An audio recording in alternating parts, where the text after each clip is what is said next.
ਵਾਹਿਗੁਰੂ ਜੀ ਕਾ ਖਾਲਸਾ ਵਾਹਿਗੁਰੂ ਜੀ ਕੀ ਫਤਿਹ। ਤੁਸੀਂ ਵੇਖ ਰਹੇ ਹੋ ਕਥਾ ਗੁਰਬਾਣੀ ਵਿਚਾਰ। ਪਿਆਰੀ ਸਾਧ ਸੰਗਤ ਜੀ, ਤੁਸੀਂ ਵੇਖ ਰਹੇ ਹੋ ਸ੍ਰੀ ਗੁਰੂ ਤੇਗ ਬਹਾਦਰ ਜੀ ਦਾ ਜੀਵਨ ਬਿਰਤਾਂਤ।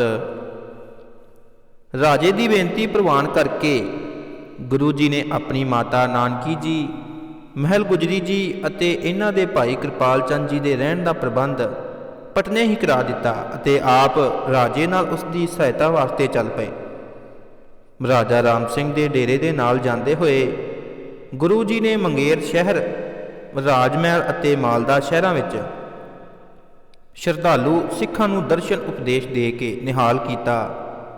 ਅੱਗੇ ਜਦ ਗੁਰੂ ਜੀ ਢਾਕੇ ਪੁੱਜੇ ਤਾਂ ਇੱਥੋਂ ਦੇ ਮਸੰਦ ਬਲਾਕੀ ਦਾਸ ਜੀ ਬਿਰਧ ਮਾਤਾ ਨੇ ਗੁਰੂ ਜੀ ਨੂੰ ਇੱਕ ਪਲੰਘ ਵਿਛਾਉਣਾ ਅਤੇ ਆਪਣੇ ਹੱਥਾਂ ਦੇ ਕੱਤੇ ਹੋਏ ਸੂਤਰ ਦਾ ਇੱਕ ਜਾਮਾ ਭੇਟਾ ਕੀਤਾ।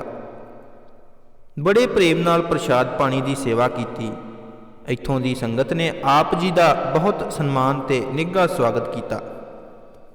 ਢਾਕੇ ਤੋਂ ਚੱਲ ਕੇ ਰਾਜਾ ਰਾਮ ਸਿੰਘ ਨਾਲ ਗੁਰੂ ਜੀ ਨੇ ਅਸਾਮ ਦੇ ਧੁਬਰੀ ਸ਼ਹਿਰ ਦੇ ਪਾਸ ਬ੍ਰਹਮਪੁੱਤਰ ਨਦੀ ਦੇ ਕਿਨਾਰੇ ਰਾਜੇ ਦੇ ਸੈਨਿਕਾਂ ਪਾਸੋਂ ਇੱਕ ਬਹੁਤ ਉੱਚਾ ਦਮਦਮਾ ਤਿਆਰ ਕਰਵਾ ਕੇ ਉਸ ਉੱਪਰ ਡੇਰਾ ਕੀਤਾ। ਇਹ ਅਸਥਾਨ ਗੁਰਦੁਆਰਾ ਦਮਦਮਾ ਸਾਹਿਬ ਦੇ ਨਾਲ ਪ੍ਰਸਿੱਧ ਹੈ। ਇਸ ਦਮਦਮੇ ਤੋਂ ਬਹੁਤ ਦੂਰ ਦੂਰ ਤੱਕ ਦਿਖਾਈ ਦਿੰਦਾ ਹੈ। ਇੱਕ ਸ਼ਾਹੀ ਲਸ਼ਕਰ ਦਾ ਅਤੇ ਦਮਦਮੇ ਦੀ ਤਿਆਰੀ ਦਾ ਜਦ ਕਾਮਰੂਪ ਦੇ ਰਾਜੇ ਨੂੰ ਪਤਾ ਲੱਗਾ ਤਾਂ ਉਸਨੇ ਰਾਜਾ ਰਾਮ ਸਿੰਘ ਉੱਤੇ ਜੰਤਰਾਂ ਮੰਤਰਾਂ ਦੇ ਕਈ ਵਾਰ ਆਪਣੇ ਜਾਦੂਗਰਾਂ ਪਾਸੋਂ ਕਰਵਾਏ, ਪਰ ਗੁਰੂ ਜੀ ਦੀ ਕਿਰਪਾ ਨਾਲ ਉਹ ਸਾਰੇ ਹੀ ਨਿਸਫਲ ਹੋ ਗਏ। ਕਾਮਾਖਿਆ ਦੇਵੀ ਦੇ ਮੰਦਰ ਅੱਗੇ ਵੀ ਬਹੁਤ ਬੇਨਤੀਆਂ ਕੀਤੀਆਂ, ਪਰ ਇੱਥੋਂ ਵੀ ਉਸ ਨੂੰ ਕੁਝ ਸਿੱਧੀ ਪ੍ਰਾਪਤ ਨਾ ਹੋਈ। ਇਸ ਤਰ੍ਹਾਂ ਜਦ ਕਈ ਮਹੀਨਿਆਂ ਦੇ ਯਤਨਾਂ ਦੀ ਅਸਫਲਤਾ ਦਾ ਰਾਜਾ ਕਾਮਰੂਪ ਅਤੇ ਉਸ ਦੇ ਦੂਤਾਂ ਤੋਂ ਪਤਾ ਲੱਗਾ ਕਿ ਇਸ ਦਾ ਕਾਰਨ ਸ੍ਰੀ ਗੁਰੂ ਨਾਨਕ ਸਾਹਿਬ ਜੀ ਦੀ ਗੱਦੀ ਵਾਲੇ ਗੁਰੂ ਜੀ ਹਨ, ਜੋ ਰਾਜਾ ਰਾਮ ਸਿੰਘ ਦੇ ਨਾਲ ਉਸ ਦੀ ਸਹਾਇਤਾ ਵਾਸਤੇ ਆਏ ਹੋਏ ਹਨ, ਤਾਂ ਉਸ ਨੇ ਹੋਰ ਕੋਈ ਚਾਰਾ ਨਾ ਚੱਲਦਾ ਵੇਖ ਕੇ ਬੇਨਤੀ ਕੀਤੀ ਕਿ ਜਿਸ ਤਰ੍ਹਾਂ ਆਪ ਆਗਿਆ ਕਰੋ, ਮੈਂ ਮੰਨਣ ਨੂੰ ਤਿਆਰ ਹਾਂ, ਸਾਡੀ ਸੁਲ੍ਹਾ ਕਰਾ ਦਿਓ। ਉਸ ਦੀ ਬੇਨਤੀ ਪ੍ਰਵਾਨ ਕਰਕੇ ਗੁਰੂ ਜੀ ਨੇ ਦੋਹਾਂ ਰਾਜਿਆਂ ਦੀ ਸੁਲ੍ਹਾ ਕਰਾ ਦਿੱਤੀ।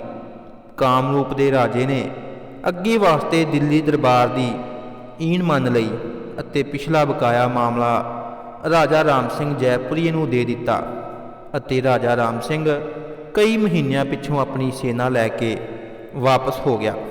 ਗੁਰੂ ਜੀ ਦੀ ਬਹੁਤ ਮਹਿਮਾ ਸੁਣ ਕੇ ਅਸਾਮ ਦੇਸ਼ ਦਾ ਰਾਜਾ ਆਪਣੀ ਰਾਣੀ ਸਹਿਤ ਗੁਰੂ ਜੀ ਦੀ ਸ਼ਰਨ ਆਇਆ। ਭੇਟਾ ਅਰਪਣ ਕਰਕੇ ਬੇਨਤੀ ਕੀਤੀ, ਪਾਤਸ਼ਾਹ ਸਾਨੂੰ ਪੁੱਤਰ ਦੀ ਦਾਤ ਬਖਸ਼ੋ ਜੋ ਸਾਡੇ ਰਾਜ ਭਾਗ ਦਾ ਮਾਲਕ ਹੋਵੇ। ਸਾਡੇ ਘਰ ਕੋਈ ਸੰਤਾਨ ਨਹੀਂ ਹੈ।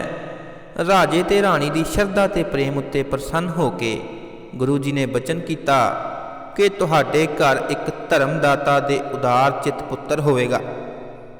ਇਹ ਬਚਨ ਕਰਕੇ ਗੁਰੂ ਜੀ ਨੇ ਆਪਣੇ ਹੱਥ ਦੀ ਮੋਹਰ ਦਾ ਨਿਸ਼ਾਨ ਰਾਜੇ ਦੇ ਮੱਥੇ ਉੱਤੇ ਲਾ ਕੇ ਆਖਿਆ ਕਿ ਇਹੀ ਨਿਸ਼ਾਨ ਤੁਹਾਡੇ ਘਰ ਹੋਣ ਵਾਲੇ ਪੁੱਤਰ ਦੇ ਮੱਥੇ ਤੇ ਹੋਵੇਗਾ। ਤੁਸੀਂ ਸਮਝ ਲੈਣਾ ਕਿ ਇਹ ਗੁਰੂ ਘਰ ਦੀ ਬਖਸ਼ਿਸ਼ ਹੈ।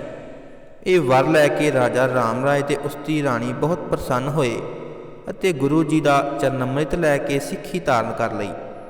ਜਦ ਰਾਜਾ ਰਾਮ ਸਿੰਘ ਨਾਲ ਗੁਰੂ ਜੀ ਢਾਕੇ ਸ਼ਹਿਰ ਤੋਂ ਠਹਿਰੇ ਹੋਏ ਸਨ ਤਾਂ ਆਪ ਜੀ ਨੂੰ ਪਟਨੇ ਤੋਂ ਮਾਤਾ ਗੁਜਰੀ ਜੀ ਨੇ ਭੇਜੇ ਹੋਏ ਇੱਕ ਸਿੱਖ ਨੇ ਆਣ ਕੇ ਦੱਸਿਆ ਕਿ ਆਪ ਜੀ ਦੇ ਘਰ ਸਾਹਿਬਜ਼ਾਦੇ ਨੇ ਜਨਮ ਲਿਆ ਹੈ।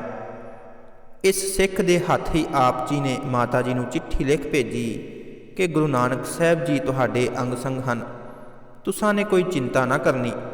ਅਸੀਂ ਇੱਧਰ ਦੀਆਂ ਸੰਗਤਾਂ ਦੀਆਂ ਮਨੋਕਾਮਨਾ ਪੂਰੀਆਂ ਕਰਕੇ ਛੇਤੀ ਹੀ ਤੁਹਾਡੇ ਪਾਸ ਪਹੁੰਚਾਂਗੇ। ਕੁਝ ਸਮਾਂ ਧੁਬਰੀ ਠਹਿਰ ਕੇ ਰਾਜਾ ਅਸਾਮ ਨੂੰ ਦਿੱਲੀ ਦੀ ਈਨ ਬਣਾ ਕੇ ਸਤਿਗੁਰ ਜੀ ਕਲਕੱਤਾ, ਜਗਨਨਾਥ ਆਦਿ ਸ਼ਹਿਰਾਂ ਤੇ ਨਗਰਾਂ ਦੀ ਸੰਗਤ ਨੂੰ ਦਰਸ਼ਨ ਉਪਦੇਸ਼ ਦਿੰਦੇ ਹੋਏ ਵਾਪਸ ਪਟਨੇ ਪਹੁੰਚ ਗਏ। ਸਾਹਿਬਜ਼ਾਦੇ ਦੇ ਦਰਸ਼ਨ ਕਰਕੇ ਆਪ ਜੀ ਨੇ ਗਰੀਬਾਂ ਅਨਾਥਾਂ ਨੂੰ ਬਹੁਤ ਦਾਨ ਦਿੱਤਾ।